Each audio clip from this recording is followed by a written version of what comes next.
पावसात महाविकास आघाडीचं आंदोलन सुरू आहे। शरद पवार, सुप्रिया सुळे यांचं आंदोलन सुरू आहे। महाविकास आघाडीकडून आज निषेध आंदोलन राज्यभरात सुरू आहे। हे दृश्य आपण पाहतोय।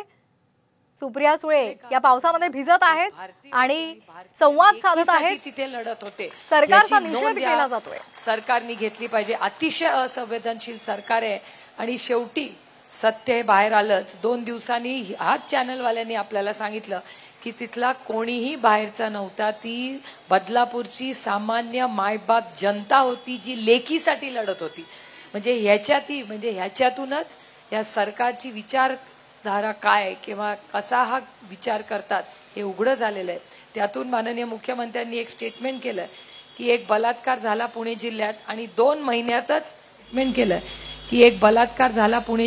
आणि 2 महिन्यातच आम्ही त्या नराधामाला आम्ही फाशी दिली। अशी जर कृती झाली असेल तर आपण सगळे जाहीरपणे मुख्यमंत्र्यांचा सत्कार करायला जाऊ जर ह्याच्यात सत्य असेल तर। त्यामुळे प्रत्येक गोष्टीत गलिच्छ राजकारण आणायचं आणि इतकं असंवेदनशील सरकार आजपर्यंत मी खरंच कधी पाहिलेला नाही। हा विषय अतिशय गंभीर आहे आणि अतिशय संवेदनशीलपणे ही फक्त त्यांची लेख नाही, ही आपली लेख आहे।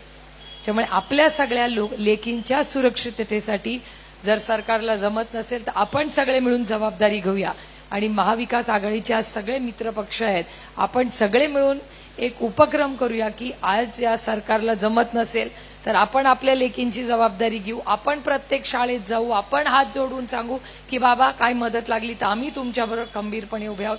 पण आज नंतर या राज्यातल्या कुठल्याही लेकीवर अन्याय होऊ देणार नाही, ही जबाबदारी आपण सगळे घेऊया। आज जी घटना बदलापूरला कार्यकर्ता स्वस्थ बसणार नाही। आपण सगळे एवढा पाऊस असला तरी या संवेदनशील विषयाबद्दल ज्या पोटतिडकीने आपण सगळे बोलताय, मला असं वाटतं आपण सगळ्यांनी सगळं राजकारण बाजूला ठेवून महाराष्ट्राच्या मुलींच्या सुरक्षिततेसाठी कामाला लागूया एवढीच आपल्याला विनंती करते। प्रशांत दादा, तुम्ही खूप चांगलं इथे नियोजन केलेलं आहे, पण ही फक्त आपल्या आंदोलनाची सुरुवात आहे। कारण आपल्याला गाव वाडी वस्तीपर्यंत जाऊन, मी कालही दौंडला गेले होते तेव्हा ती कृती जवळपास 5-6 वर्ष चालली होती। कोणी हिम्मत केली नाही बाहेर येऊन बोलायची। आता आम्हाला 5-6 वर्षांनी कळलंय, कारण का एका पालकांनी हिम्मत करून सांगितली तर आपल्याला फक्त कुटुंबांना पण हिम्मत द्यायची गरज आहे की तुम्ही जर बाहेर आला तर तुमची बदनामी होणार नाही। आणि मी आज इथे सगळे जे टीव्ही चॅनलवाले त्यांचंही कौतुक करते आणि आभार मानते, कारण का दौंडची घटना असेल किंवा बदलापूरची घटना असेल, या सगळ्यांनी अतिशय संवेदनशीलपणे रिपोर्टिंग केलेलं आहे।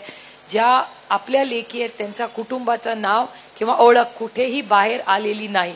आणि माझी सगळ्या कार्यकर्त्यांनाही विनंती राहील की गडबडीने हाऊस व्हिजिट्स करू नका, कारण का त्यांची ओळख कधीही बाहेर येता कामा नये, कारण का त्या मुलांना पुढचं आयुष्य जगायचंय।